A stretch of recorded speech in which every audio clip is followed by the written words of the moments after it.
امت کے لوگوں نے اس عہد کو کیا. اچھا جناب، یہ کیسے مجھے پتا چلے کہ ہر پروفٹ نے عہد لیا؟ کیونکہ جو بڑے بڑے مذاہب ہیں جتنی، سب میں ایک لاسٹ اینڈ فائنل پروفٹ کا تذکرہ ملتا ہے. مثلاً بائبل کا اولڈ ٹیسٹمنٹ اور نیو ٹیسٹمنٹ دو ہیں، پتہ ہوگا آپ کو. اولڈ ٹیسٹمنٹ جو ہے یہودی اس کو فالو کرتے ہیں، نیو ٹیسٹمنٹ جو ہے وہ حضرت عیسیٰ کے حوالے سے کرسچنس عام طور پہ میجورٹی دونوں کو فالو کرتی ہے، پوری بائبل کو فالو کرتی ہے. تو دونوں میں تذکرہ موجود ہے. اولڈ ٹیسٹمنٹ میں تو باقاعدہ محمد صلی اللہ علیہ وسلم عبرانی زبان میں، کیونکہ وہ ہیبرو لینگویج میں موجود جو بیسک قدیم صحیفہ ہے اس کا، تو وہ اس میں باقاعدہ موجود ہے. محمدن کر کے نام محمد صلی اللہ علیہ وسلم کا بائی نیم مینشن ہے. پھر آپ دوسرا بڑا مذہب اس کے بعد آپ دیکھیں، تیسرا بڑا مذہب، پہلے اسلام ہے، پہلے کرسچینٹی ہے سب سے بڑا مذہب، پھر اسلام ہے. اسلام تو پتہ ہی ہے آپ کو. پھر آپ آ جائیں ہندوازم کی جو بکس ہیں ان میں بھی محمد صلی اللہ علیہ وسلم کا تذکرہ ملتا ہے. حتیٰ کہ جو سنسکرت لینگویج ہے ان کی، اس میں حضرت محمد صلی اللہ علیہ وسلم کے والد صاحب کا نام بھی موجود ہے سنسکرت زبان میں. ٹرانسلیٹ کریں تو عبداللہ بنے گا. آپ صلی اللہ علیہ وسلم کی والدہ کا نام بھی موجود ہے حضرت آمنہ. حتیٰ کہ مکہ کا نام بھی موجود ہے. کس سن میں؟ امن والا شہر. سنسکرت میں ایسا ورڈ ہے جس کو ٹرانسلیٹ کریں تو ترجمہ بنے گا امن والا شہر. اور ہم جانتے ہیں کہ قرآن میں اس حوالے سے مکہ کو کہا گیا ہے. ٹھیک ہے. پھر ایک اور مذہب آ جاتا ہے پارسیسزم جسے کہتے ہیں، تو اس میں بھی محمد صلی اللہ علیہ وسلم مینشن ہے. تو جو بڑے مذاہب ہیں سب کی کتابوں میں کہیں نہ کہیں ہمیں محمد صلی اللہ علیہ وسلم یعنی لاسٹ اینڈ فائنل پروفٹ کا تذکرہ ملتا ہے. تو یہ عہد الست ہے. وہی عہد الست بھی ہو گیا اور یہ عہد بھی ہو گیا. دوسرے عہد بھی اس میں شامل ہے. وہی یقطعون، اور وہ توڑ دیتے ہیں ما امر اللہ بہ ان یفصل ویفسدون فی الارض، وہ توڑ دیتے ہیں ان چیزوں کو اللہ تعالیٰ نے جن چیزوں کو جوڑنے کا حکم دیا، اور انہیں کاٹتے ہیں اور زمین میں فساد پھیلاتے ہیں. یہی لوگ کون ہیں؟ ہم الخاسرون، نقصان اٹھانے والے ہیں. یوسل، کیا چیز توڑتے ہیں، کیا چیز کاٹتے ہیں؟ رحمی رشتے، جو ہمارے ماں کے حوالے سے یعنی جو ہمارے خونی رشتے ہیں ان کو کاٹنا منع ہے. اصل آزمائش وہیں ہوتی ہے. کسی کی آپ مدد کر دیں اور پھر وہ مدد کرنے کے بعد آپ کی تعریف کر دے تو آپ اگلی دفعہ شاید زیادہ دیں گے اسے. لیکن کچھ رشتے ایسے ہوتے ہیں، کیونکہ وہ رشتے ہوتے ہیں نا، رشتے داروں کی جب مدد کی جاتی ہے یا ہماری کوئی مدد کرے تو ہم نے شاید اس سے بہت زیادہ ایکسپیکٹیشن لگا رکھی ہے. یہ تو میرا چاچو ہے، ماموں ہے، تایا ہے، یہ تو مجھے کم دے رہا ہے. تو میں ہو سکتا ہے مجھ سے شکوہ کروں کہ تم خود تو اتنے خرچ کرتے ہو، مجھے اتنے کم دیے. اب اس کے دل میں بات آئے گی میں اس کی مدد بھی کر رہا ہوں، اس کی باتیں بھی سن رہا ہوں، تو پھر بندہ کیا کرتا ہے؟ کنارہ کشی اختیار کر لیتا ہے. یہ ایک مثال دی ہے میں نے، اور بھی مثالیں ہیں. عام طور پہ پیسوں کو ہٹا بھی دیں، مدد کو ہٹا بھی دیں، تب بھی رشتوں کو نبھانا مشکل ہوتا ہے تھوڑا. ان کو پھر نبھانا ضروری ہوتا ہے جو ہمارے بلڈ ریلیشن ہوتے ہیں. کیف تکفرون باللہ وکنتم امواتا، تم اللہ کے ساتھ کیسے کفر کر سکتے ہو حالانکہ تم مردہ تھے. ثم فاحیاکم، اس نے تمہیں زندہ کیا. ثم یمیتکم، پھر تمہیں موت دے گا. ثم یحییکم، پھر زندہ کرے گا. ثم الیہ ترجعون، پھر اسی کی طرف تم لوٹائے جاؤ گے. والذی خلق لکم ما فی الارض جميعا، وہ اللہ جس نے تمہارے لیے زمین کی تمام چیزوں کو پیدا کیا، پھر آسمان کی طرف قصد کیا اور ان کو ٹھیک ٹھاک 7 آسمان بنایا. وَهُوَ بِكُلِّ شَيْءٍ عَلِيمٌ، اور وہ ہر چیز کو جانتا ہے. یہ سب چیزیں کیا چل رہی ہیں؟ یا ایھا الناس اعبدوا ربکم الذی خلقکم والذین من قبلکم لعلکم تتقون. اللہ کی عبادت کرنی کیوں کرنی؟ اس لیے کرنی وہ ہر ایک چیز دیکھ رہا ہے، ہر چیز کا مالک ہے، ساری چیزوں کو مینج کر رہا ہے، کنٹرول کر رہا ہے. ہماری بھلائی، ہماری فلاح، ہماری کامیابی اس کے ہاتھ ہے. پھر دیکھیے وہ بکل شیء علیم، ہر چیز کو جاننے والا ہے، جانتا بھی وہی ہر چیز کو. اب یہاں سے تذکرہ ہوگا آیت نمبر 30 سے حضرت آدم علیہ السلام کے حوالے سے. وَإِذْ قَالَ رَبُّكَ لِلْمَلَائِكَةِ إِنِّي جَاعِلٌ فِي الْأَرْضِ خَلِيفَةً، اور جب تیرے رب نے فرشتوں سے کہا کہ میں زمین میں خلیفہ بنانے والا ہوں، تو انہوں نے کہا ایسے شخص کو کیوں پیدا کرتا ہے جو زمین میں فساد کرے اور خون بہائے، اور ہم تیری تسبیح، حمد اور پاکی بیان کرنے والے ہیں. اللہ تعالیٰ نے فرمایا انی اعلم ما لا تعلمون، جو میں جانتا ہوں تم نہیں جانتے. فرشتوں نے یہ بات کیوں کہی؟ کیونکہ اس وقت جن رہا کرتے تھے زمین پر اور جنوں میں بہت فساد تھا. وہی حال تھا جو آج ہم انسانوں کا ہوا ہے. تو اور دوسری چیز کیا پتہ چل رہی ہے؟ آپ دیکھیے اللہ رب العزت تذکرہ کر رہے ہیں ان سے، جو کہتے ہیں نا کہ فرشتے روبوٹ کی طرح ہیں.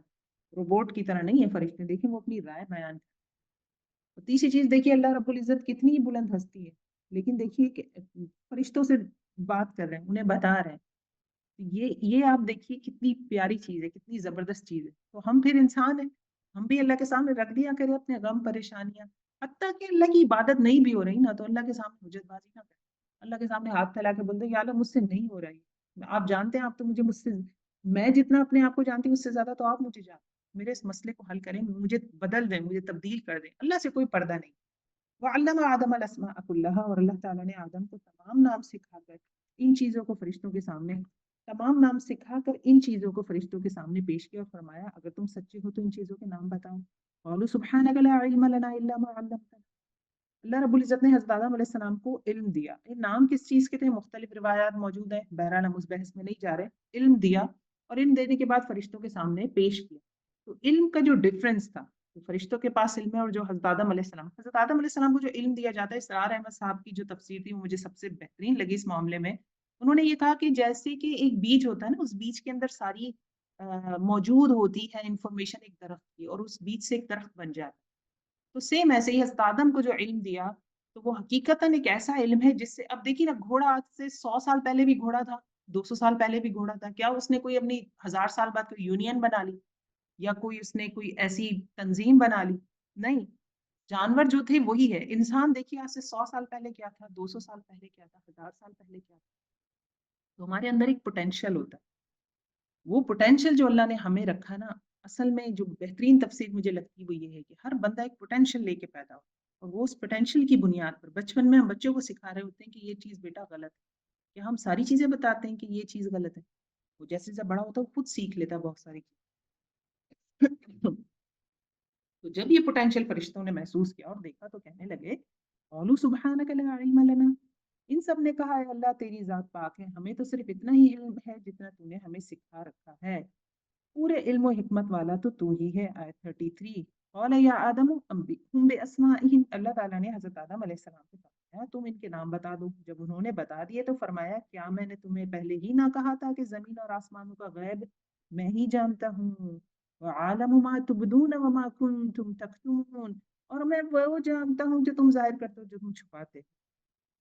تو نہ صرف وہ جانتا ہوں جو غیب ہے آسمان اور زمینوں کا، یعنی آسمان زمین میں کیا چل رہا ہے، میں جہاں بیٹھی ہوں نیچے زمین کے نیچے کیا ہے، کون سا کیڑا ہے، کون سا مائکرو آرگینزم ہے، ہوا میں کون سے بیکٹیریا ہیں، تو صرف ایسا نہیں ہے کہ بس یہی جانتا ہے۔ وعالم ما تبدون وما کنتم تکتمون، جو تم دل میں چھپاتے ہو جو ظاہر نہیں کرتے وہ سب بھی میں جانتا ہوں۔ ایک چیز اور اس میں دیکھنے والی ہے کہ حضرت آدم علیہ السلام کا جو اعزاز تھا وہ ہم نے دیکھا، اس کی ایک بنیاد علم بھی تھی۔ تو علم میں عزت ہے، اور سب سے بڑا علم کیا ہے؟ سب سے بڑا علم ہے قرآن کا، ٹھیک ہے؟ اس کو سیکھنا، کم از کم ایک دفعہ اس کو بہت اچھی طرح سمجھنا قرآن کو، کیونکہ ہماری زبان میں نہیں ہے نا، کس قدر ضروری ہے۔ وَإِذْ قُلْنَا لِلْمَلَائِكَةِ اسْجُدُوا لِآدَمَ فَسَجَدُوا، اور جب ہم نے فرشتوں سے کہا کہ آدم کو سجدہ کرو تو ابلیس کے سوا سب نے سجدہ کیا، اس نے انکار کیا اور تکبر کیا اور وہ کافروں میں ہو گیا۔ ابلیس کون تھا؟ ابلیس جن تھا، فرشتہ نہیں تھا، لیکن کہا جاتا ہے، مفسرین بیان کرتے ہیں کہ کثرت عبادت کی وجہ سے یہ آسمان پر فرشتوں کے ساتھ رہتا تھا۔ سوال کیا تھا؟ سوال یہ تھا کہ اللہ کی بات ماننی تھی۔ ابلیس جھکا نہیں، فرشتے جھک گئے، اور یہی فرق ہے، یہی بہت بڑا فرق ہے۔ اللہ جو کہتے ہیں وہ مان لیں، اور جو نہیں ہم مانتے، بس یہاں سے ہم شیطنیت پہ چلے گئے، یا پھر ہم فرشتوں والی صفت آ گئی ہے، آدمیت پہ ہیں، انسان بن گئے، بس یہ اللہ کا حکم ماننا، اللہ کے حکم کا انکار، فارمولا سارا یہی ہے۔ آیت نمبر 35، وَقُلْنَا يَا آدَمُ اسْكُنْ أَنْتَ وَزَوْجُكَ الْجَنَّةَ، اور ہم نے کہہ دیا کہ اے آدم تم اور تمہاری بیوی جنت میں رہو، اور جہاں کہیں سے چاہو با فراغت کھاؤ پیو، وَلَا تَقْرَبَا هَٰذِهِ الشَّجَرَةَ، ہاں یہ ایک درخت ہے، اس کے قریب نہ جانا، فَتَكُونَا مِنَ الظَّالِمِينَ، تو تم دونوں ظالموں میں سے ہو جاؤ۔ بائبل کہتی ہے کہ حضرت آدم بی بی آدم نے بی بی ہوا نے حضرت آدم کو بہکایا، قرآن ہمیں بتاتا نہیں دونوں نے غلطی۔ بائبل کا کانسیپٹ یہ ہے کہ یہی وجہ ہے کہ عورت نے کیونکہ یہ حرکت کی تو وہ اس کو جو ڈیلیوری کا پین ہے وہ بطور پنشمنٹ اس کو فیس کرے گی، ساری زندگی ہر عورت فیس کرے گی۔ بہرحال قرآن ایسا کانسیپٹ نہیں دیتا، عقل پہ بھی نہیں اترتی نا بات، یہ عقل پہ بھی جو قرآن بتا رہے یہ بات اترتی ہے۔ فَأَضَلَّهُمَا الشَّيْطَانُ، اچھا جی، فَأَضَلَّهُمَا الشَّيْطَانُ، لیکن شیطانوں نے ان دونوں کو بہکا کر وہاں سے نکلوا دیا، اور ہم نے کہہ دیا کہ اتر جاؤ، وَقُلْنَا اهْبِطُوا بَعْضُكُمْ لِبَعْضٍ عَدُوٌّ، کس کو اتر جاؤ؟ دیکھیں یہ قصہ جب آئے گا میں مزید نہیں ایکسپلین کروں گی۔ جب شیطان نے بہکایا اور حضرت آدم نے اور بی بی حوا نے علیہم صلاۃ والسلام شجر ممنوع سے پھل کھایا تو شرم گاہیں کھل گئیں، درختوں کے پتے چپکانے لگے اپنے جسم کو چھپانے کے لیے، اور پھر اس کے بعد کیونکہ دیکھیے کہ اس وجہ سے زمین پہ نہیں آئے، پیچھے اوپر فرشتوں کو کیا بتایا تھا اللہ نے کہ خلیفہ بنانے والا، یعنی آدم کی ڈیسٹنی زمین ہی تھی، ٹھیک ہے؟ تو یہ نہیں ہے کہ ایسا ہوا ہو، لیکن یہاں آ رہا ہے کہ اللہ رب العزت فرما رہے ہیں وَقُلْنَا اهْبِطُوا بَعْضُكُمْ لِبَعْضٍ عَدُوٌّ۔ تو شیطان بھی نیچے آیا تھا، پھر حضرت آدم علیہ السلام، بی بی حوا نیچے بھیج دیا گیا زمین پہ، وَلَكُمْ فِي الْأَرْضِ مُسْتَقَرٌّ، اور تمہارے لیے اور ایک وقت تک مقرر ہے تمہارے لیے زمین میں ٹھہرنا، وَمَتَاعٌ، اور فائدہ اٹھانا، إِلَى حِینٍ، ایک وقت، یعنی اب ہمارا زمین کے حوالے سے اب آپ دیکھیں ازل سے ایک دشمنی چل رہی ہے اور ابد تک چلے گی، جو فرشتے کی اور جو شیطان کی، جو شیطان اور انسان کے درمیان ہے۔ آیت نمبر 37، فَتَلَقَّىٰ آدَمُ مِن رَّبِّهِ، حضرت آدم علیہ السلام نے اپنے رب سے چند باتیں سیکھیں اور اللہ تعالیٰ نے ان کی توبہ قبول فرمائی، بے شک وہی توبہ قبول کرنے والا اور رحم کرنے والا ہے۔ کون سی کلمات سیکھے تھے؟ استغفار۔ شیطان کا کیا رویہ تھا؟ شیطان نے بحث کی تھی، وقت مانگا تھا کہ مجھے وقت دے، میں ہر ایک ایک تیرے بندے کو بہکاؤں گا، یہ اس کا رویہ تھا۔ حضرت آدم کا رویہ کیا تھا؟ استغفار کرے، بس غلطی ہو جائے تو جمنا نہیں چاہیے، ڈھیٹ نہیں بننا چاہیے، اس میں سمجھنے والی بات ہے۔ لوگوں سے بھی سوری کہہ دیں، کچھ نہیں ہوتا، رشتے بچ جاتے ہیں، بخدا سوری کہنے سے رشتے بچ جاتے ہیں، عزت بڑھ جاتی، سوری کہہ لیں، لوگوں سے بھی سوری کر لیں، کچھ نہیں ہوتا، وقت کی بات ہوتی ہے، نکل جاتا ہے وقت، گزر جاتا ہے وقت، کبھی رکا ہے، گزر جائے گا۔ تو وہ حضرت آدم کا رویہ تھا، توبہ کر لی، معافی مانگ لی، اعزاز ملا انہیں۔ پھر قُلْنَا اهْبِطُوا مِنْهَا جَمِيعًا فَإِمَّا يَأْتِيَنَّكُم مِّنِّي هُدًى فَمَن تَبِعَ هُدَايَ فَلَا خَوْفٌ عَلَيْهِمْ وَلَا هُمْ يَحْزَنُونَ۔ آیت 38، ہم نے کہا تم سب یہاں سے چلے جاؤ، جب کبھی تمہارے پاس میری ہدایت پہنچے تو جو کوئی اس کی تابعداری کرنے والوں پر ہوگا اس پر کوئی خوف اور غم نہیں ہوگا۔ یعنی ہدایت سے مراد وقتاً فوقتاً رسول آئیں گے، کتابیں لائیں گے، جو کوئی اس پر چلے گا وہ کامیاب ہو جائے گا۔ والذین کفروا وکذبوا بآیاتنا، اور وہ جو انکار کر کے ہماری آیتوں کو جھٹلائیں وہ جہنمی ہیں اور ہمیشہ اسی میں رہیں گے۔ یہاں یہ بات ہو گئی، اللہ کی بات نہ ماننے والے کا انجام بتا دیا گیا۔ بنی اسرائیل کا تذکرہ آ رہا ہے، یا بنی اسرائیل، اے بنی اسرائیل، میری اس نعمت کو یاد کرو جو میں نے تم پر انعام کی، اور میرے عہد کو پورا کرو، میں تمہارے عہد کو پورا کروں گا، اور مجھ سے ہی ڈرو۔ مدنی سورہ ہے۔ بنی اسرائیل کون تھے؟ اسرائیل حضرت یعقوب علیہ السلام کا نام تھا۔ حضرت یعقوب علیہ السلام کے 12 بیٹے تھے، انکلوڈنگ حضرت یوسف علیہ السلام اور بنیامین۔ ان کا سب سے بڑا جو بیٹا تھا اس کا نام یہودا تھا، پھر اس سے جو نسل چلی وہ یہودی کہلائے۔ تو یہ جو بنی اسرائیل تھے، حضرت اسرائیل کے 12 بیٹوں سے جو 12 قبیلے چلے، یہ مراد ہے۔ ان میں سے کچھ قبیلے آ کر مدینے میں رہ رہے تھے، کیونکہ ان کی کتابوں میں لکھا ہوا تھا کہ آخری پیغمبر فلاں فلاں جگہ آئے گا۔ تو وہ جو جگہ تھی وہ کسی پہاڑ وغیرہ کا نام بائبل میں موجود ہے، تو وہ مدینے کے ارد گرد میں موجود تھی۔ تو یہ قبائل آ کے یہاں بس گئے تھے، انہیں 100% یقین تھا کہ ان کے قبیلے سے ہی پروفٹ آئے گا، کیونکہ سب بنی اسرائیل میں سے ہی پروفٹ آ رہے تھے اس وقت پر۔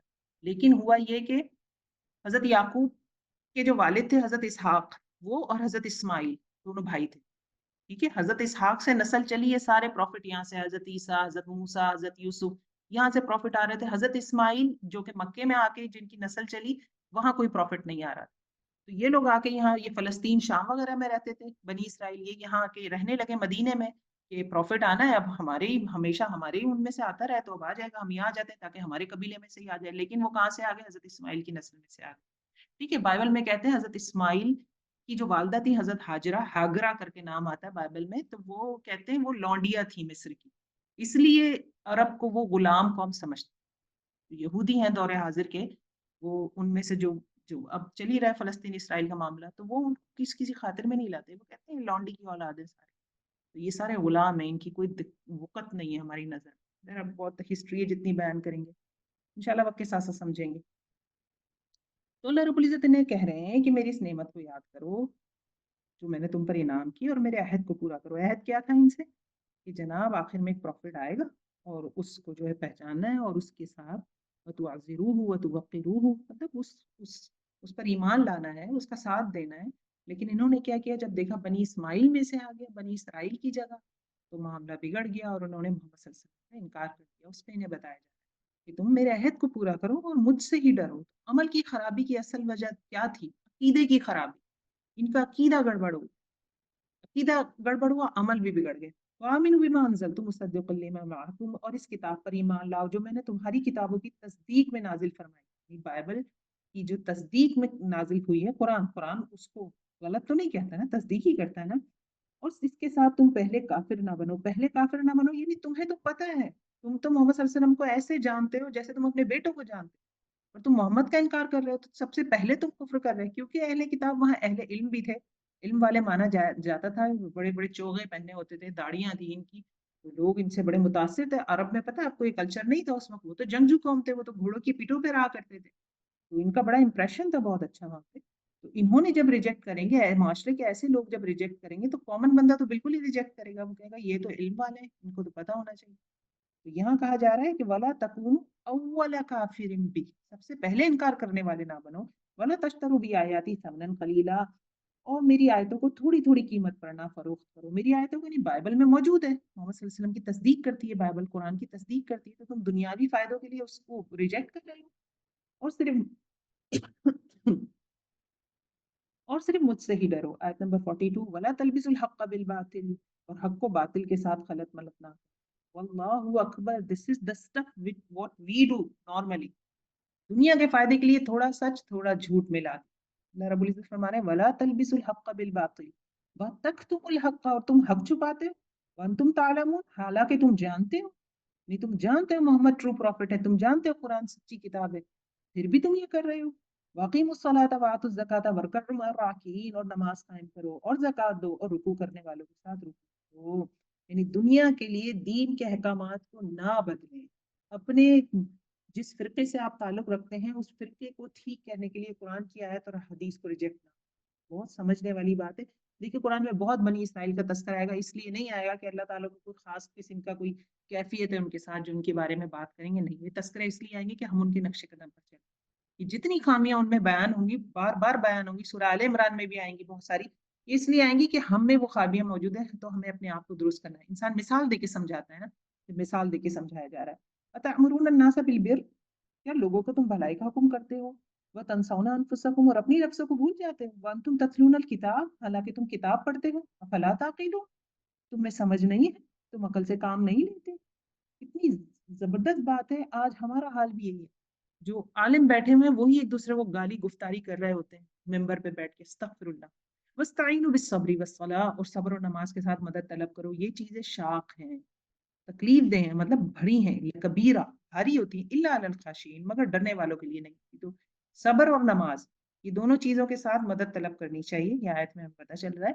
لیکن یہ دونوں چیزیں مشکل ہو جاتی ہیں اگر اللہ کا ڈر نہ ہو. ٹھیک ہے, تو اگر کوئی بہت آرام سے نمازیں چھوڑ دیتا ہے تو آج اس کے لیے اس کا نفسیاتی پہلو سامنے کھل کر آ گیا ہے کہ اسے خوف نہیں ہے اس چیز کا کہ اس نے قبر میں اترنا ہے.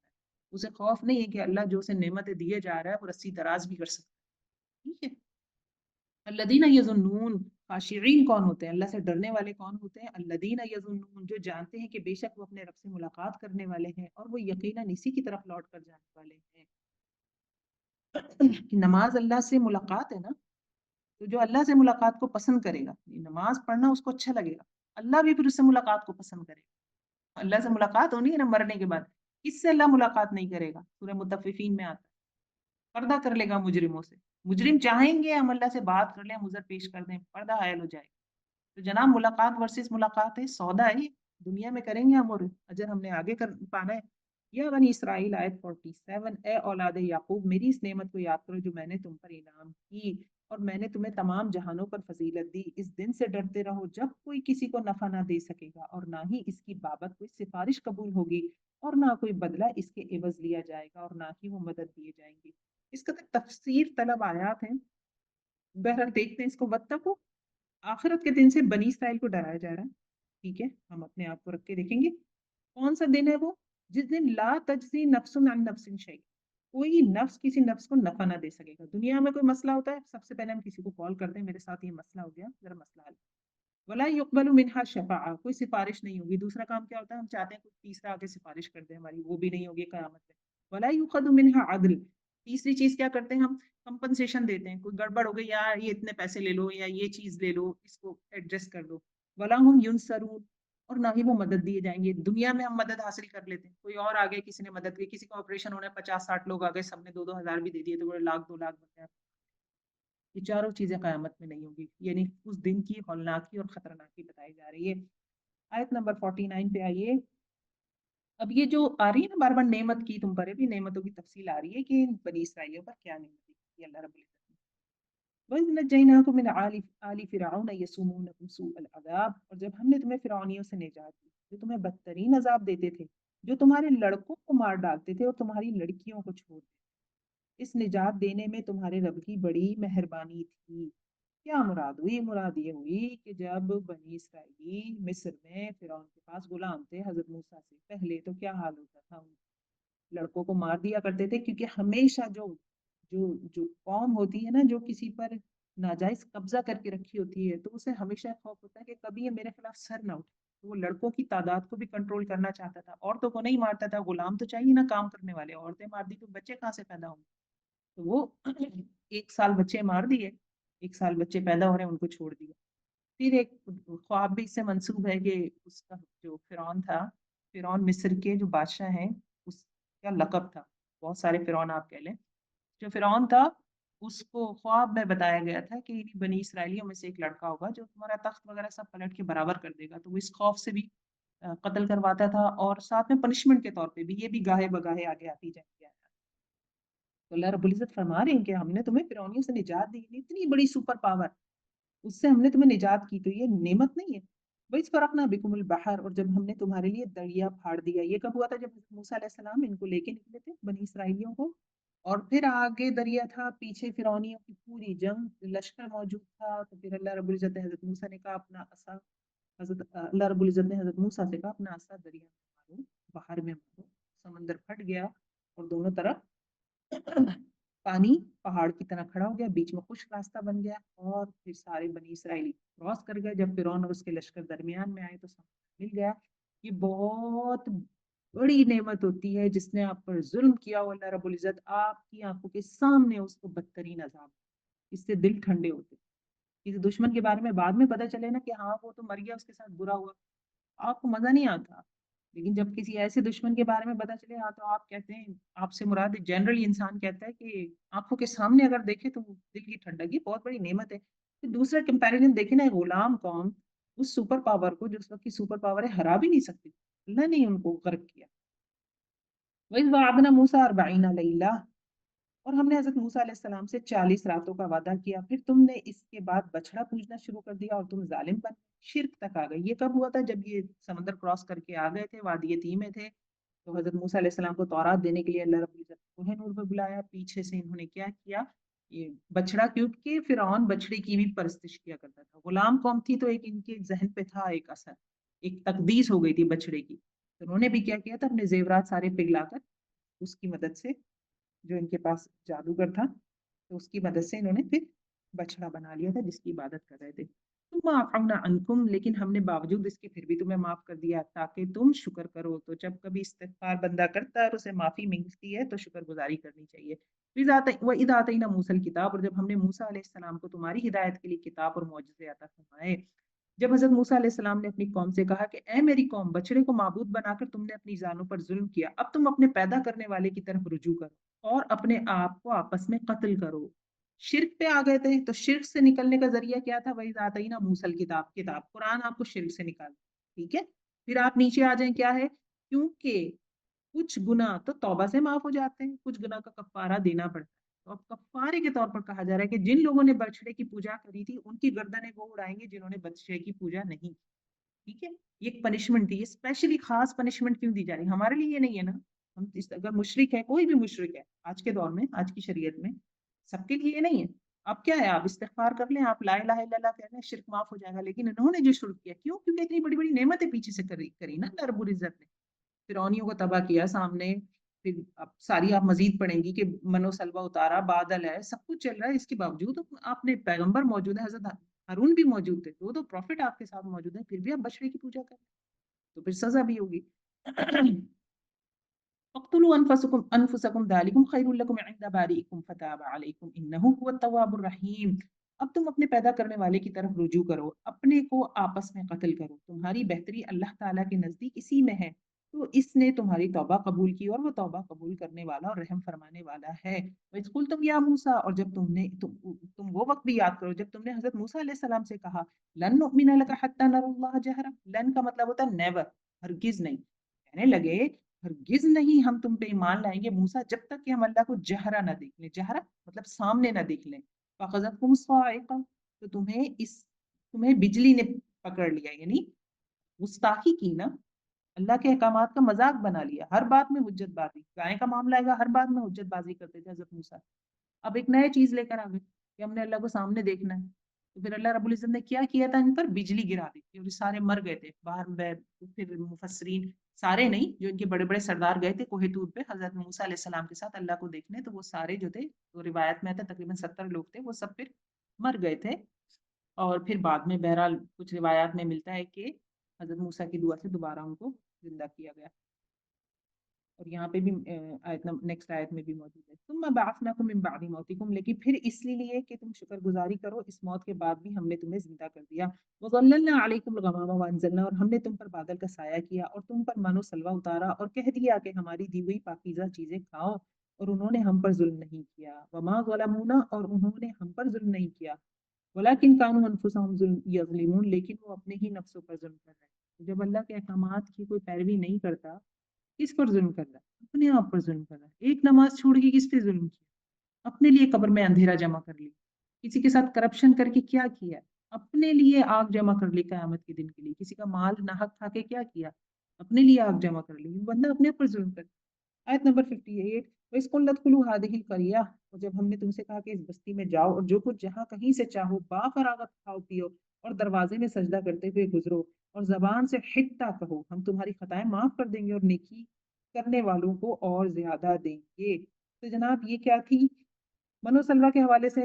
اب بادل کے حوالے سے دیکھ لیں، پچھلی آیت وادی تی میں تھے یہ تو ریگستان، اور کہا جاتا ہے لاکھوں کی تعداد میں تھے، تو کہیں تو شجر اتنا، کہاں سے اتنے درخت آ جائیں گے ریگستان میں؟ تو سائے کے لیے بادل ان کے سروں پر رہتا تھا. من اور سلما ایک میٹھا اور نمکین کھانا تھا جو آسمان سے اترتا تھا ان کے لیے. پانی کا انتظام آپ کو پتا ہے، حضرت موسیٰ نے ایک صخرہ پر، ایک چٹان پہ اپنا عصا مارا تھا تو 12 چشمے پھوٹ پڑے تھے. تو 12 آؤٹ لیٹس بن گئے کیونکہ 12 قبیلے. ٹھیک ہے، لیکن انہیں جانا کہا تھا؟ انہیں واپس فلسطین جانا تھا، جہاں سے یہ ٹریول کر کے آئے تھے. کب؟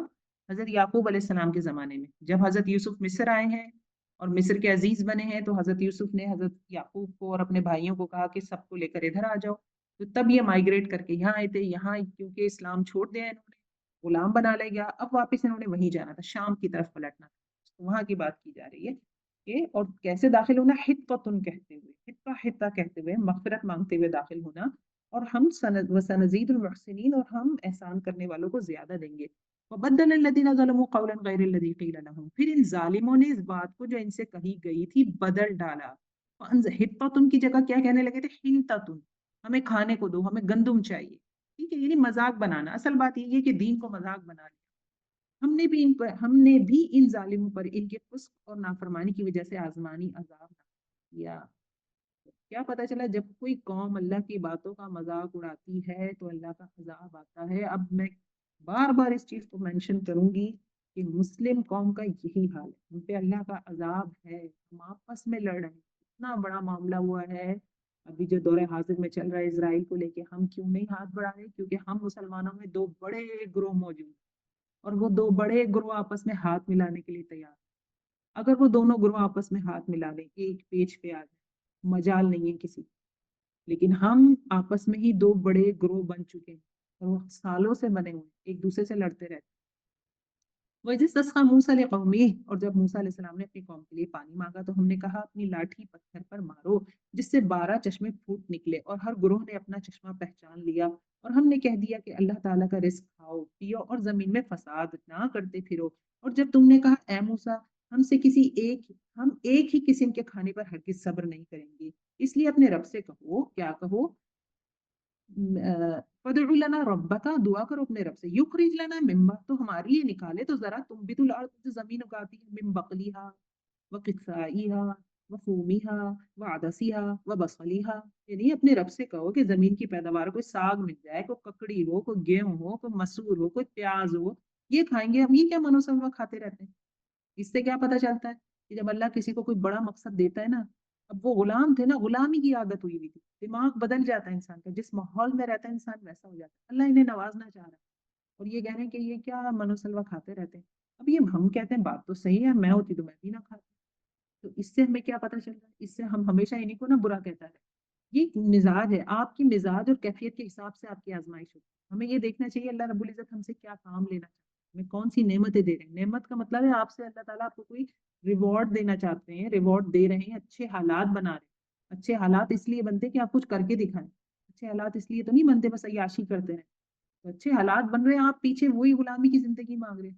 تو حضرت موسیٰ کہتے ہیں قَالَ تَسْتَبْدِلُونَ الَّذِي هُوَ أَدْنَىٰ بِالَّذِي هُوَ خَيْرٌ، کیا میں بہترین چیز کے بدلے میں، حضرت موسیٰ نے کہا کیا تم طلب کرتے ہو بدتر چیز بہترین کے بدلے میں؟ اہبطوا مصر، اتر جاؤ کسی شہر میں، فإن لکم ما سألتم، تو تمہارے لیے پھر وہی ہوگا جو تم چاہتے ہو، وضربت علیہم الذلۃ والمسکنۃ وباءوا بغضب من اللہ، وضربت اور چپکا دی گئی، چسپا کر دی گئی ان پہ، ذلہ اور مسکنہ، ذلت اور مسکینی ان پر ڈال دی گئی، اور کیا ہوا ساتھ، وباءوا بغضب من اللہ، اور وہ پلٹے اللہ کے غضب کے ساتھ، ذالک بانہم کانوا یکفرون بآیات اللہ، یہ اس لیے ان کے ساتھ ہو رہا ہے کہ اللہ کی آیات کو ٹھکراتے تھے، وَيَقْتُلُونَ النَّبِيِّينَ بِغَيْرِ الْحَقِّ، اور نبیوں کو بغیر حق کے قتل کرتے تھے، ذالک بما عصوا، یہ انہوں نے کی نافرمانی، وَكَانُوا يَعْتَدُونَ، اور یہ تھے ہی حد سے بڑھنے، تو یہ جو ان پر ذلت مسکنہ چسپا کی گئی، اس کی وجوہات تھی،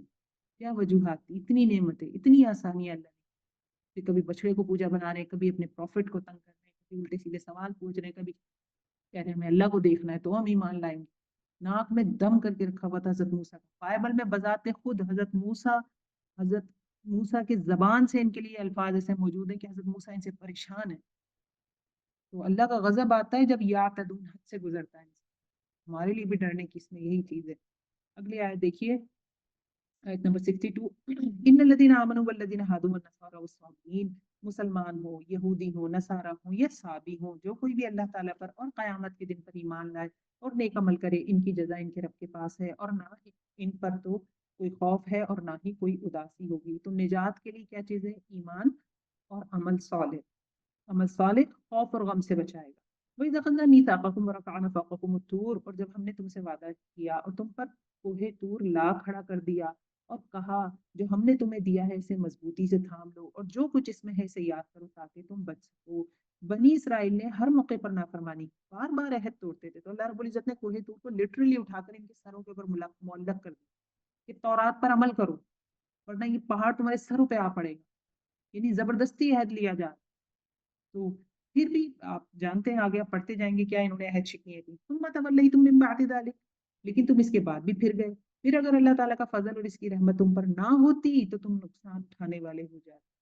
اللہ کے احکامات سے بچنے کے لیے تعویلیں نہ کریں ہم، جو ہے وہ ہے، جو اللہ نے قرآن میں اتار دیا وہ ہے، وہ کرنا ہے، تعویلیں نہ پیش کریں کہ ایسا ہوتا تو ایسا ہو جاتا تو میں کر لیتی، ایسا ہوتا تو ایسا ہو جاتا تو میں کر لیتی، یہ کوئی راستے نہیں ہے، جو اللہ کے ساتھ عہد باندھے ہیں ہم نے وہ ہمیں نبھانے ہیں، دنیا کی زندگی چھوٹی ہے، مشکل ہے، ایسا نہیں ہے میں کہہ رہی ہوں آپ دوڑنے لگ جائیں صراط المستقیم پہ، نہیں، کبھی ہم فرسٹ لین میں ہوں گے، کبھی سیکنڈ پہ، کبھی تھرڈ میں، لینز بدلتے رہیں گے، اسی لیے ہم نے صراط مانگا ہے اللہ سے، لیکن بیٹھے نہیں، بیٹھے نہیں اور الٹا نہ چلے، اللہ ہمیں اس سے بچائے۔ آیت نمبر 65، وَلَقَدْ عَلِمْتُمُ الَّذِينَ اعْتَدَوْا مِنْكُمْ فِي السَّبْتِ فَقُلْنَا لَهُمْ كُونُوا قِرَدَةً خَاسِئِينَ، اور یقیناً تمہیں لوگوں کا علم بھی ہے جو تم میں سے ہفتے کے بارے میں حد سے بڑھ گئے تھے، اور ہم نے بھی کہہ دیا تھا کہ تم ذلیل بندر بن جاؤ۔ یہ کون ہے؟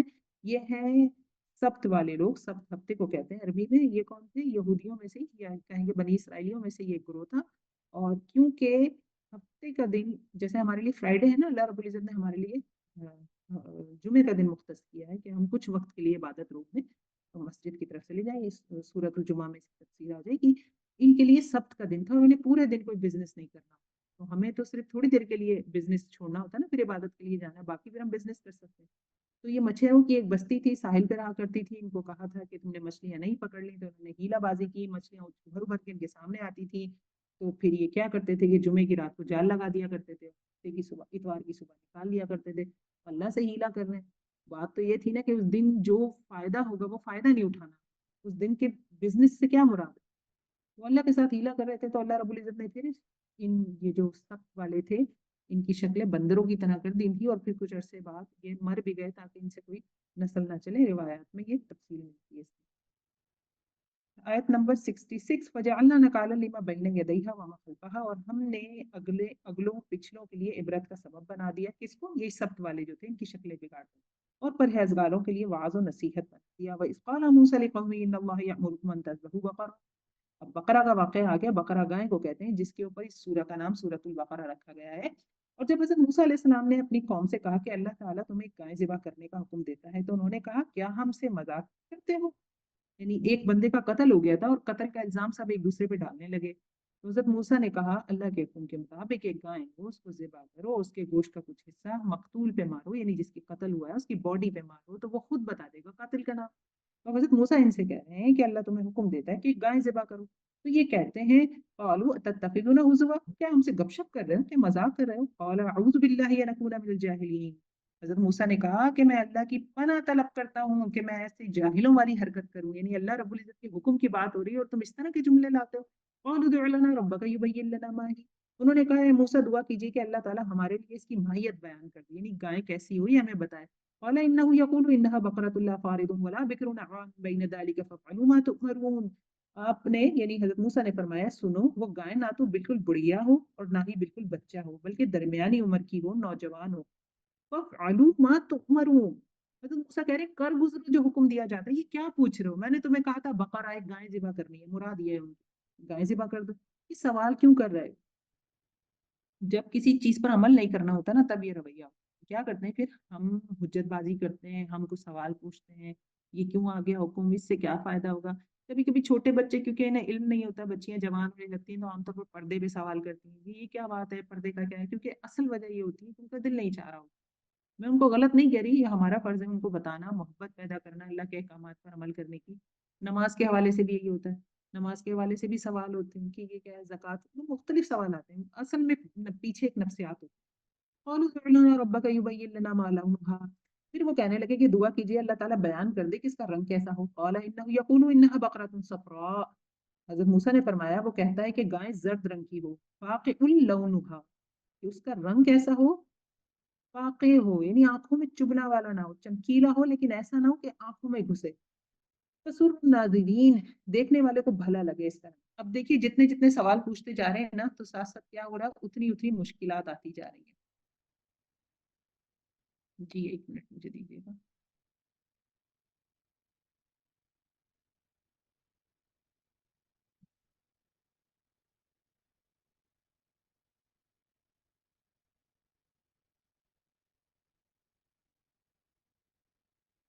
کسی کا کیمرہ کھلا ہوا ہے, کیمرہ کو نہ اعوذ باللہ من الشیطان الرجیم. قالوا ادع لنا رب, آیت نمبر 71 دیکھیے. قال انه يقول انها بقرة لا ذلول تثير, سوری آیت نمبر 70 دیکھیے. قالوا ادع لنا ربك يبين لنا ما هي. وہ کہنے لگے کہ اپنے رب سے دعا کیجیے کہ ہمیں اس کی مزید ماہیت بتائے, اس کی جن کی گائیں تو بہت ہیں پتہ نہیں چلتا, اگر اللہ نے چاہا تو ہم ہدایت والے ہو جائیں گے. وَإِنَّا إِن شاء اللَّهُ لَمُهْتَدُونَ. اس دفعہ خیر انہوں نے انشاءاللہ کہہ دیا, ٹھیک ہے, مطلب مزید کوشچن کیے لیکن انشاءاللہ کہہ دیا.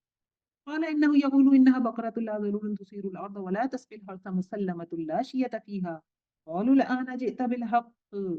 حضرت موسیٰ نے فرمایا اللہ کا فرمان ہے کہ وہ گائے کام کرنے والی, زمین میں ہل جوتنے والی اور کھیتوں کو پانی پلانے والی نہ ہو, وہ تندرست ہو, بے داغ ہو. انہوں نے کہا جئت بالحق, اب آپ نے حق بتایا ہے. اور فذبحوها, پھر انہوں نے اسے ذبح کیا. وما كادوا يفعلون, وہ کرنے والے نہ تھے, یعنی ان کا ارادہ نہیں تھا لیکن کر دیا. اللہ کی رضا غالب آ گئی, دوسری اوپر انشاءاللہ بھی کہہ دیا. لیکن مشکل ہو گئی, پہلے صرف ایک گائے, جب اتنی ساری پابندیاں, ایج کی پابندی, رنگ کی پابندی, اس پہ کوئی داغ نہ ہو, کوئی کٹ کا نشان نہ ہو, بالکل جس نے کھیت میں کبھی کام نہ کیا ہو, کتنی پابندیاں لگی.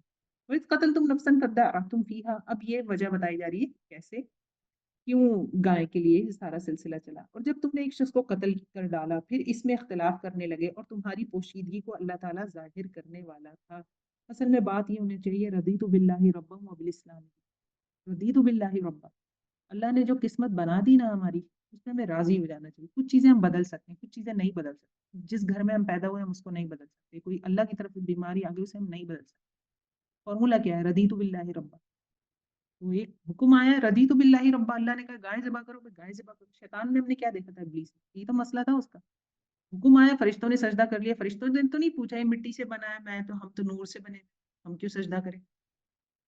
فَقُلْنَا اضْرِبُوهُ بِبَعْضِهَا, آیت 73. ہم نے کہا اس گائے کا ایک ٹکڑا مقتول کے جسم پر لگا دو, وہ جی اٹھے گا. اور اسی طرح اللہ مردوں کو زندہ کر کے تمہیں تمہاری عقل مندی کے لیے اپنی نشانیاں دکھاتا ہے.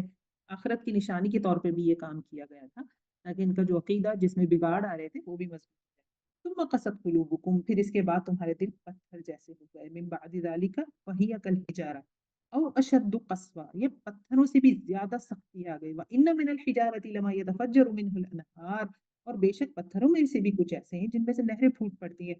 وان منها لما يشقق فيخرج منه الماء، اور بعض پھٹ جاتے ہیں ان سے پانی نکل آتا ہے، اور بعض اللہ تعالیٰ کے ڈر سے گر گر پڑتے ہیں، اور تم اللہ تعالیٰ کو اپنے اعمال سے غافل نہ جاؤ. یعنی دلوں کی سختی کی وجہ کیا ہے؟ بغافلین عما تعملون، اللہ کے حکم کی بار بار نافرمانی پیچھے ہوئی ہے نا، اس کے بعد دل سخت ہوئے. ایک دفعہ نماز چھوڑیں، دو دفعہ چھوڑیں، ایک دن چھوڑیں، دو دن چھوڑیں، دل سخت ہو جائے. اذان ہوتی رہے گی، آپ کو کوئی فرق نہیں پڑے گا، بغیر عشاء پڑے سو جائیں گی، کوئی فرق کوئی محسوس نہیں ہوگا.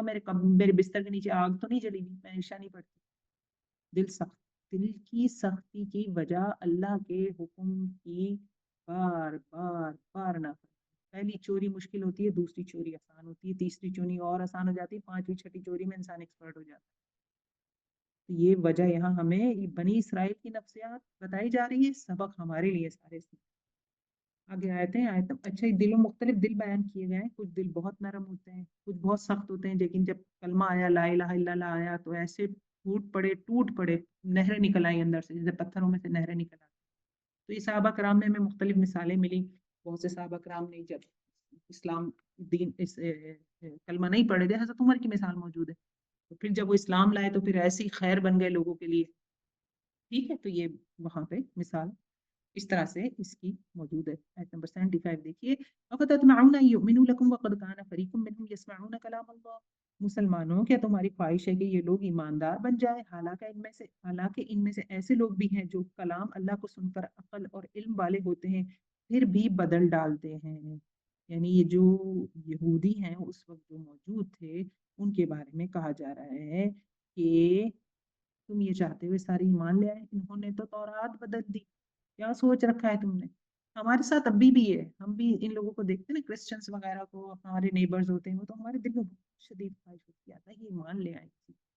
یہ ہوتا ہے نا، یہ انسان ہمارے مسلمانوں کے دل میں، شاید ہم قرآن پڑھتے ہیں اس کی برکت سے ہمارے اندر ایک چیز ہوتی ہے کہ ہمیں افسوس ہوتا ہے کسی کو دیکھ کے. ہاں ڈھیلے ڈھالے ہم بہت ہیں، محنت نہیں کرتے، اس کے لیے ہر چیز کے لیے محنت چاہیے نا، محنت نہیں کرتے. آیت نمبر 76 دیکھیے. وَإِذَا لَقُوا الَّذِينَ آمَنُوا قَالُوا آمَنَّا، جب ایمان والوں سے یہ لوگ ملتے ہیں تو اپنی ایمانداری ظاہر کرتے ہیں، اور جب آپس میں ملتے ہیں تو کہتے ہیں کہ مسلمانوں کو کیوں وہ باتیں پہنچاتے ہو جو اللہ نے تمہیں سکھائی ہیں؟ کیا جانتے نہیں کہ یہ تو اللہ کے سامنے تم پر ان کی حجت ہو جائے گی؟ یہ کون ہے؟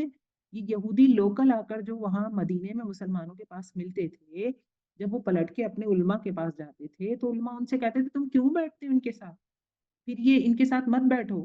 یعنی قیامت میں یہ جو تمہیں دعوت و تبلیغ کر رہے ہیں نا تمہارے ساتھ، یہ تمہارے خلاف حجت ہو جائے گی. یعنی وہ یہودی عالم جانتے تھے کہ قرآن برحق ہے، اسلام کی دعوت اس پر لبیک کہنا ضروری ہے، اگر نہیں کہتے تو آخرت میں مواخذہ ہوگا. تو وہ اپنے لوکل لوگوں کو منع کریں کہ کیوں جاتے ہو تم وہاں، کیوں بیٹھتے ہو جا کے ان کے ساتھ. وَلَا يَعْلَمُونَ أَنَّ اللَّهَ يَعْلَمُ مَا يُسِرُّونَ وَمَا يُعْلِنُونَ. اللہ رب العزت فرما رہے ہیں آیت 77 میں، کیا یہ نہیں جانتے کہ اللہ تعالیٰ ان کی پوشیدگی اور ظاہر داری سب کو جانتا ہے؟ اللہ کے ساتھ چور بازاری کر رہے ہیں، اللہ سے چھپانا چاہتے ہو کچھ؟ اللہ تو جانتا ہے کیا چل رہا ہے تمہارے دلوں میں. وَمِنْهُمْ أُمِّيُّونَ، اور ان میں سے بعض ان پڑھ ایسے بھی ہیں جو کتاب کے صرف ظاہری الفاظ کو جانتے ہیں اور صرف گمان اور اٹکل پر ہی ہیں.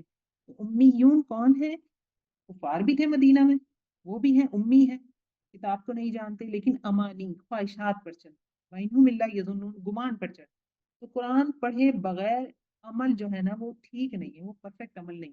ہم امی بنے رہیں گے قرآن سے تو بات نہیں بنے گی. قرآن پڑھنے کے بعد عمل تبدیل ہوتا ہے، ایک بات تو یہ ہوگی.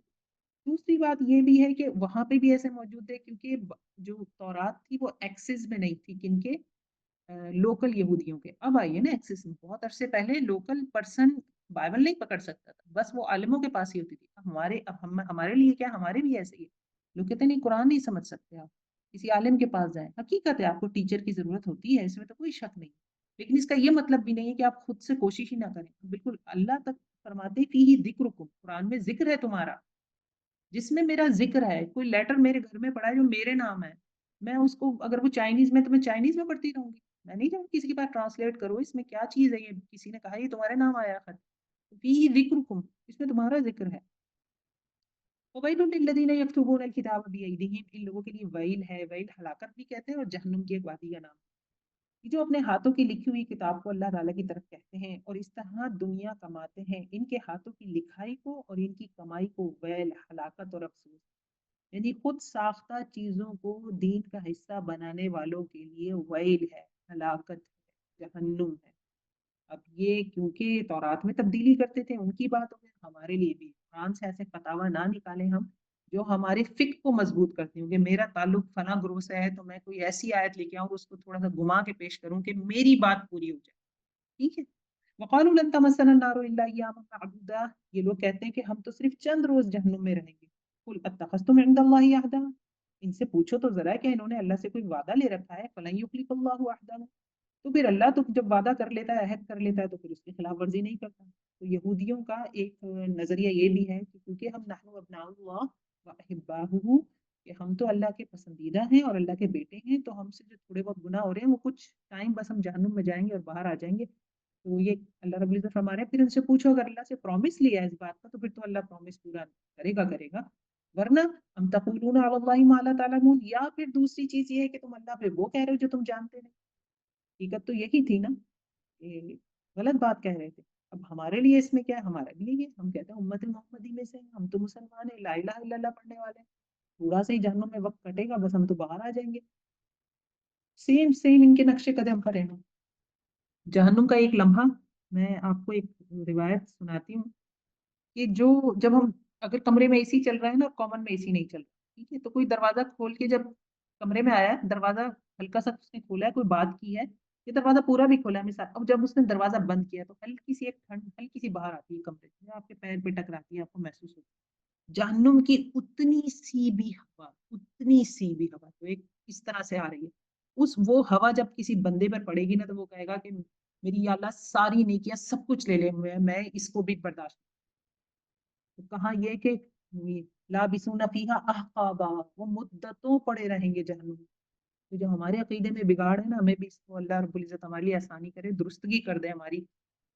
آیت نمبر 81 دیکھیے، بلا من کسب سیئۃ واحاطت به خطیئۃہ فاولئک اصحاب النار هم فیہا خالدون، یقیناً جس نے بھی برے کام کیے اور اس کی نافرمانیوں نے اسے گھیر لی، برے کام کرتا ہے بندہ، نافرمانی گھیر لے، بار بار بار بار گھیرنا کیا ہوتا ہے، ایک چیز آپ کی گرد گھومے جا رہی گھومے جا رہی تو گناہ ہو جائے، بندہ معافی مانگتا ہے اور اللہ کو پسند ہے، توابین اللہ کو پسند ہے، لیکن احاطت به خطیئۃ، نماز چھوٹ گئی، میں بار بار نماز سے ہی مثالیں دوں گی، سب سے بہترین اور سب سے زبردست مثال نماز، نماز چھوٹ گئی، فجر چھوٹ گئی، چلو چھوٹ گئی کوئی بات نہیں، ہر روز فجر چھوڑیں گی، ہر روز نماز چھوڑیں گی، احاطت به خطیئۃ، پھر ہم یہ امید لگائیں کہ سب کچھ ٹھیک ہے، مجھے سب کچھ وہ ملنے والا ہے جو بالکل فرسٹ کلاس جنتی کو ملے گا، تو پھر ہم کیا ہوئے، پھر ہم اللہ تو کہہ رہے ہیں فاولئک اصحاب النار هم فیہا خالدون، یہ تو آپ کے ساتھ ہی ہیں اور اس میں ہمیشہ رہیں گے۔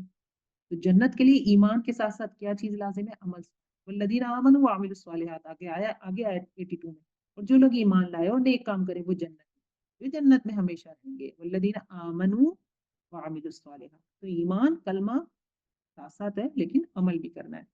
آیت نمبر 83 دیکھیے، وہی تخذنا میثاق بنی اسرائیل، اور جب ہم نے بنی اسرائیل سے وعدہ لیا کہ تم اللہ کے سوا کسی دوسرے کی عبادت نہ کرنا اور ماں باپ کے ساتھ اچھا سلوک کرنا، اللہ کے بعد کس کا نام آ رہا ہے، والدین، دیکھیں کتنا بڑا درجہ ہے، پھر اس کے بعد کس کی آتی ہے، کس کی ذمہ داری ہے، اور اسی طرح وذی القربیٰ والیتامى والمساکین، تیسرا نمبر ذی القربیٰ، سارے رشتہ دار، اب اس میں بیوی بچے آس پاس جو جتنے رشتہ دار ہیں، ماموں چاچا تایا کزن سب آ گئے، والیتامى پھر آ گئے یتیموں کی باری، والمساکین اور مسکین، وقولوا للناس حسنا اور لوگوں کے ساتھ حسن بات کرنا، اچھی باتیں کہنا، واقیموا الصلاۃ، اب دیکھیے عبادات آ رہی ہے، نماز قائم کرنا اور زکوٰۃ دینا، ثم تولیتم پھر تم نے منہ موڑ لیا، الا قلیلا منکم مگر یہ کہ بہت تھوڑے سے تم میں سے تھے جنہوں نے منہ نہ موڑا، وانتم موردون اور تم ہو ہی اعراض کرتے، یہ بنی اسرائیل کو کہا جا رہا ہے، لیکن ہم یقیناً آپ نے اپنے لیے اور میں نے اپنے لیے اس کو دیکھ لیا اس حوالے سے کہ ہم بھی کہاں کہاں جا کے پھر جاتے ہیں۔ وَإِذْ أَخَذْنَا مِيثَاقَكُمْ لَا تَسْفِكُونَ دِمَاءَكُمْ، اور جب ہم نے تم سے وعدہ لیا تھا کہ آپس میں خون نہ بہانا، یعنی قتل نہ کرنا اور آپس والوں کو جلا وطن نہ کرنا، تم نے اقرار کیا اور تم اس کے شاہد بنے، یعنی آپس میں جو 12 قبیلے تھے آپس میں لڑائیاں نہیں ہوئی، ایک دوسرے کو قتل نہیں کرو گے، مسلمانوں میں بھی بدر جاؤلا یہ برائی موجود ہے، تم انتم ہؤلاء، لیکن پھر بھی تم نے آپس میں قتل کیا اور آپس کے ایک فرقے کو جلا وطن بھی کیا اور گناہ اور زیادتی کے کاموں میں ان کے خلاف دوسروں کی طرفداری کی، ہاں جب وہ قیدی ہو کر تمہارے پاس آئے تو تم نے ان کے فدیے دیے، لیکن ان کا نکالنا ہی تم پر حرام تھا، اور اس کا تم نے کچھ خیال نہ کیا، کیا بعض احکام پر ایمان رکھتے ہو اور بعض کے ساتھ کفر کرتے ہو؟ یعنی آپس میں لڑے بھی، ایک دوسرے کو جلا وطن بھی کیا، پھر واپس آ رہے ہیں تو ان کی فدیے دے کے ان کو چھڑا بھی رہے ہیں، یعنی قرآن بائبل کو یا تورات کو مذاق بنا لی۔ تو اللہ رب العزت ہمارے اس آیت کے بیچ میں دیکھیں ذرا کہ افتؤمنون ببعض الکتاب وتکفرون ببعض، کیا تم کتاب کے کچھ حصے پر ایمان لاتے ہو اور کچھ کا انکار کرتے ہو؟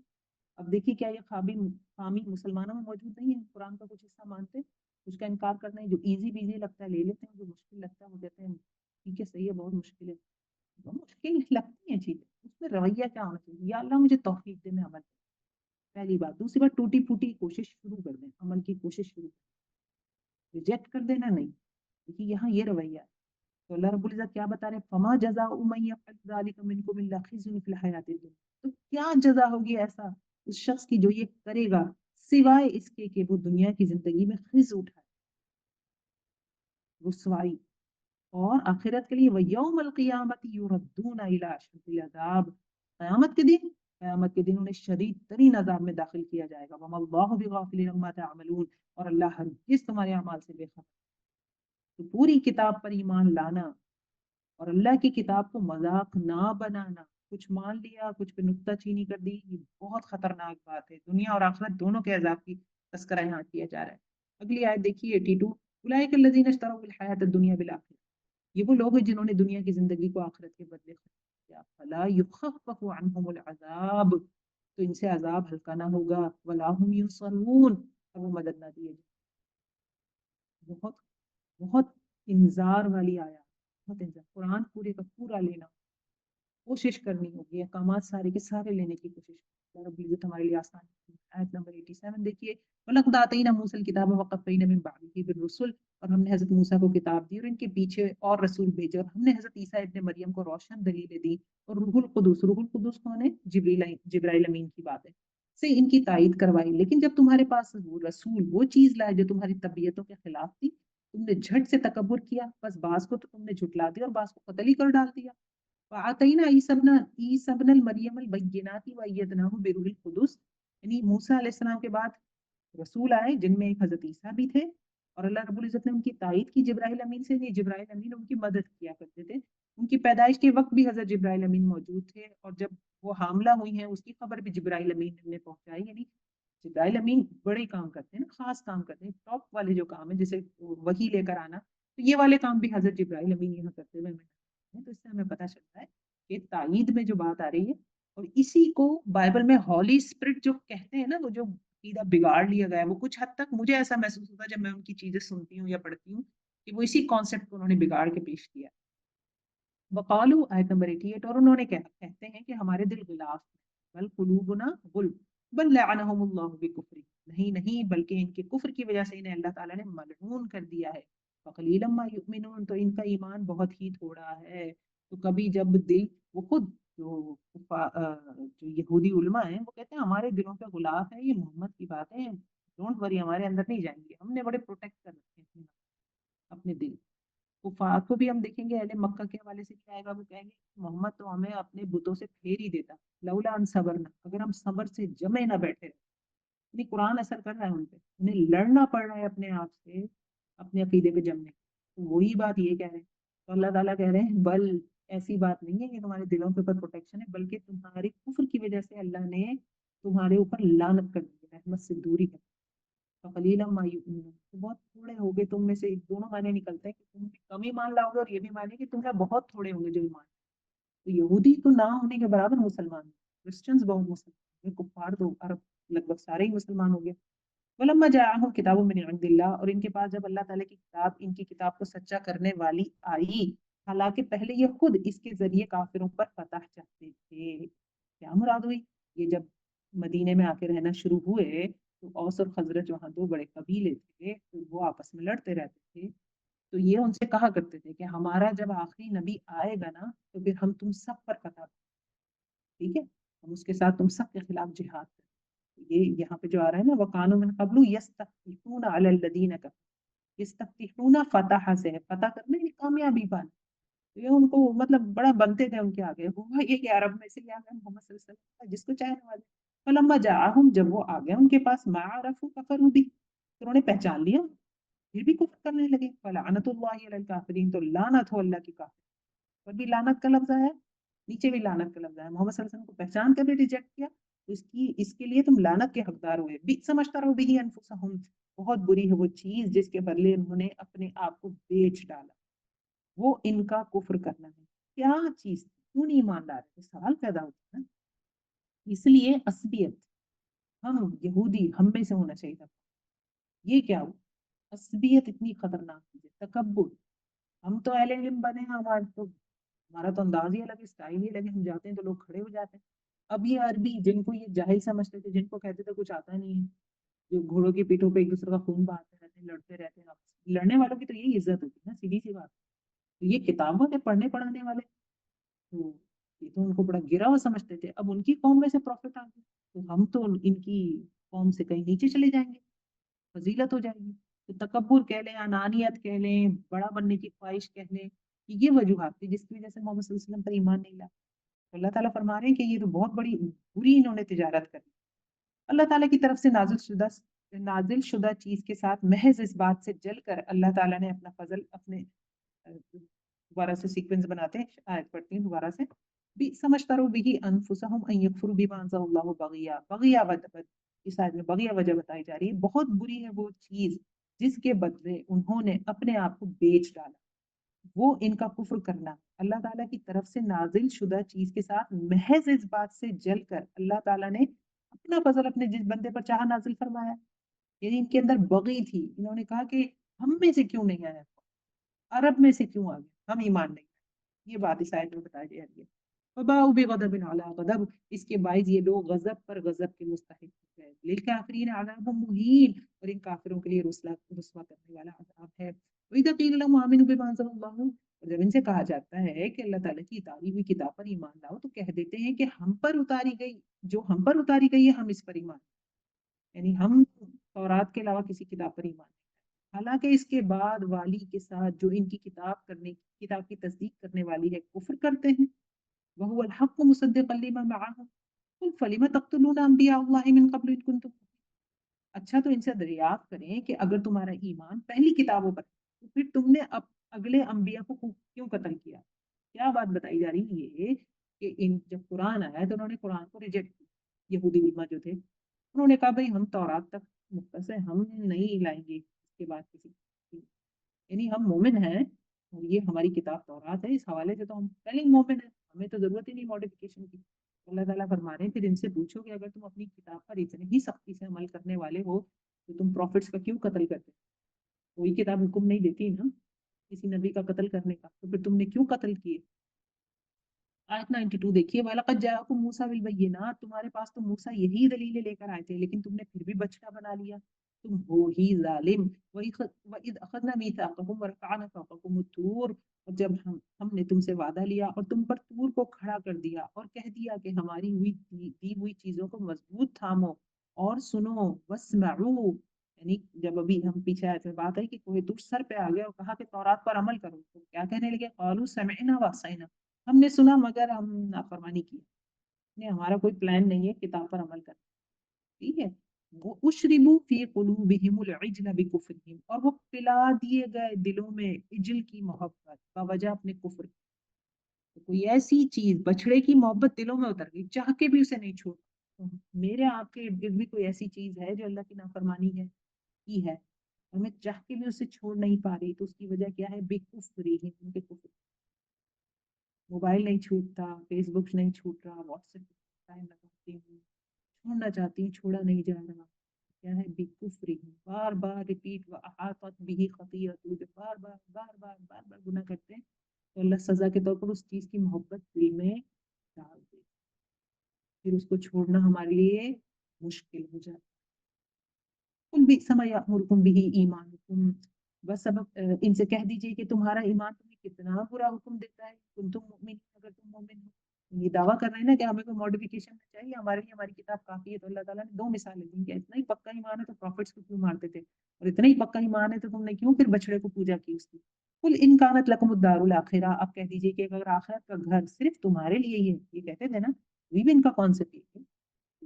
تورات ہے اور تو تالمود ان کی کتاب پڑھیں آپ، تو اس میں یہ کانسیپٹ ہے کہ بس یہودی ہی انسان ہے، باقی تو سارے ایسے ہیں، مار دو کسی کا پیسہ لے لو، آپ کو کوئی وہ نہیں ہے کہ آپ اس کو اس کا پیسہ واپس کرنا آپ پہ ضروری نہیں ہے کیونکہ وہ یہودی نہیں ہے، تورات اس کی کتاب نہیں ہے، تو کبھی بھی یہ کانسیپٹ اور آخرت کا گھر انہیں کے لیے اللہ تعالیٰ کہتے ہیں ان سے کہ محمد ان سے کہو کہ اگر آخرت کا گھر صرف تمہارے لیے ہی ہے اللہ کے نزدیک اور کسی کے لیے نہیں ہے تو آؤ اپنی سچائی کے ثبوت میں موت طلب کرو، یعنی پھر کیوں دنیا میں بیٹھے ہو گیا، تمہیں پتہ ہے جنت تمہارے لیے بنی ہے، تم کچھ زہر وہر کھاؤ مر جاؤ اوپر جاؤ، دنیا میں کیا کر رہے ہو، بھلے یہ تمنا نہ ہوا بدم بے قدمت ایدیہم، لیکن یہ اپنی کرتوتوں کو دیکھتے ہوئے کبھی بھی موت نہیں مانگیں گے، واللہ علیم بالظالمین، اور اللہ رب العزت اچھی طرح جانتا ہے، علم رکھنے والا ہے ظالم۔ آیت 96 دیکھیے، وَلَتَجِدَنَّهُمْ أَحْرَصَ النَّاسِ عَلَىٰ حَيَاةٍ، بلکہ سب سے زیادہ دنیا کی زندگی کا حریص اے محمد اے نبی آپ انہی کو پائیں گے، یہ حرص زندگی میں مشرکوں سے بھی آگے، یود احدہم لو یعمر الف سنہ، ان میں سے ہر ایک چاہتا ہے کہ اسے 1000 سال کی زندگی دی جائے، وما هو بمزحزحه من العذاب، اور یہ زندگی اس کو عذاب سے بچانے والی نہیں ہے، ان یعمر، اگر وہ عمر دے بھی دیا جائے، اللہ بصیر بما یعملون، اور اللہ رب العزت ان کے کاموں کو بخوبی دیکھ رہا ہے۔ کل من کان عدوا لجبریل، اے نبی صلی اللہ علیہ وسلم آپ کہہ دیجئے کہ جو جبریل کا دشمن ہے، جس نے آپ کے دل پر پیغام باری تعالیٰ اتارا ہے، جو پیغام ان کے پاس کی کتاب کی تصدیق کرنے والا اور مومنوں کو ہدایت اور خوشخبری دینے والا ہے، تو اللہ بھی اس کا کیا کہتے تھے، حضرت جبرائیل کو برا کہتے تھے، کیونکہ پہلے تو حضرت جبرائیل ان کی قوم میں سے سب سے پروفٹ سے ہی بولاتے رہے نا کلام، تو اب جو بہت غصے میں ہوتا ہے نا اور جس کا بس نہ چلے، اس سے جملہ یہ ہے کہتے ہیں، جس کا بس نہ چل رہا ہو نا کہ میری مرضی کے مطابق ہو جائے تو الٹی سیدھی فالتو سب باتیں بولنے لگتا ہے، چیخنے لگتا ہے، چلانے لگتا ہے، وہ نفسیات نظر آتی ہے۔ یا بدل تو سکتے نہیں ہے، پروفیسی پروفٹ تو محمد صلی اللہ علیہ وسلم بن گئے، تو حضرت جبریل کو برا کہنے لگے، اللہ تعالیٰ کہہ رہے ہیں کہ ان سے کہو کہ جو جبریل کا دشمن ہے، من کان عدوا للہ و ملائکتہ و رسلہ و جبریل و میکال فإن اللہ عدو للکافرین، تو جو کوئی بھی اللہ کا، اس کے فرشتوں کا، اس کے رسولوں کا اور جبرائیل کا اور میکائیل کا دشمن ہو تو ایسے کافروں کا دشمن خود اللہ۔ وَلَقَدْ أَنزَلْنَا إِلَيْكَ آيَاتٍ بَيِّنَاتٍ، اور یقیناً ہم نے آپ کی طرف روشن دلیلیں بھیجی جن کا انکار سوائے بدکاروں کے کوئی نہیں کرتا۔ وَكُلَّمَا عَاهَدُوا عَهْدًا نَبَذَهُ فَرِيقٌ مِّنْهُمْ، اور جب لوگ جب کبھی کوئی عہد کرتے ہیں تو ان کی ایک نہ ایک جماعت اسے توڑ دیتی ہے، بلکہ ان میں سے اکثر ایمان سے خالی ہیں، بالکل امت مسلمہ کا یہی حال ہے۔ پرومس کیپ کرنا، ہم تو انشاءاللہ کہتے ہی تب ہے جب ہمارا پکا ارادہ ہوتا ہے نکال، نہ میں انشاءاللہ آؤں گی، ہم انشاءاللہ یہ کام کرتے ہیں، اللہ حافظ۔ اور صرف پاکستانیوں کی بات نہیں ہے، جو لوگ مختلف قوموں کے ساتھ رہ رہے ہیں، جو مختلف دوسرے ملکوں میں رہ رہے ہیں، آپ دیکھیں مسلمانوں میں سے اکثر ممالک کے لوگوں کا یہ باقاعدہ مشہور ہے نام لے کے فلاں ملک کے سوال تعلق نہیں کرنا، فلاں ملک والے تعلق نہیں، استغفر اللہ من کل ذنب واتوب۔ ولما جاءهم رسول من عند اللہ، جب کبھی ان کے پاس اللہ کا کوئی اور رسول ان کی کتاب کی تصدیق کرنے والا، بار بار آ رہا ہے ان کی کتاب کی تصدیق، یعنی جو قرآن ہے نا وہ کبھی بھی اس نے ان کو برا تو نہیں کہا۔ دیکھیں یہودی کرسچنس پہ جو حضرت عیسیٰ پہ ایمان نہیں لاتے نا، ولد الزنا کہتے تھے، حضرت عیسیٰ کو قتل کروانے میں ان کا ہاتھ تھا۔ کرسچنس کی بہت دشمنی رہی یہودیوں، ایک بہت ہمیشہ سے رہی، آپ کو پتہ یہ یورپ سے پورے نکالے گئے، ادھر ادھر مسلمانوں نے قبول کیا ہے، مصر میں آ کے رہے، چین میں سب نے ان کو نکال کے، اسپین سے باہر نکالا ان کو، سب نے نکال کے کرسچن سے باہر کر قتل عام کیا، ہٹلر کی مثال آپ، تو آپ یہ دیکھیں کہ یہ پھر بھی صرف مسلمان ایسے ہیں جنہوں نے ان کی کتاب کی تائید، قرآن تورات جو ہے، تورا کہتے ہیں قوانین کو، لاز، حضرت عیسیٰ پہ اتری تورات، اس پورشن کو کہا جاتا ہے، لاز تھے، قوانین تھے، صرف قرآن تصدیق کرتا ہے اس کی، آپ یہ دیکھیں تو آپ پھر دیکھیں پھر بھی عہد توڑنا۔ جب کبھی ان کے پاس اللہ کا کوئی رسول ان کی کتاب کی تصدیق کرنے والا آیا، ان اہل کتاب کے ایک فرقے نے اللہ کی کتاب کو اس طرح پیٹھ پیچھے ڈال دیا گویا جانتے ہی نہ تھے، کتاب اللہ وراء ظہورہم، کیا ہم مسلمانوں نے آج قرآن کو اپنی پیٹھ کے پیچھے نہیں ڈالا ہوا؟ کیا میں مثال دے سکتی ہوں زمین کے اوپر کوئی ایک ملک جہاں اسلامی قانون نافذ ہوں، ایک ملک چھوڑے، ایک شہر چھوڑے، ایک بستی، کوئی ایسا ہے 100% اسلامی قوانین جہاں پہ لاگو ہیں؟ نہیں، کتاب اللہ وراء ظہورہم، اپنی پیٹھ کے پیچھے اللہ کی کتاب کو ڈال دیا، کانہم لا یعلمون، گویا کہ وہ اس کو جانتے ہی نہیں،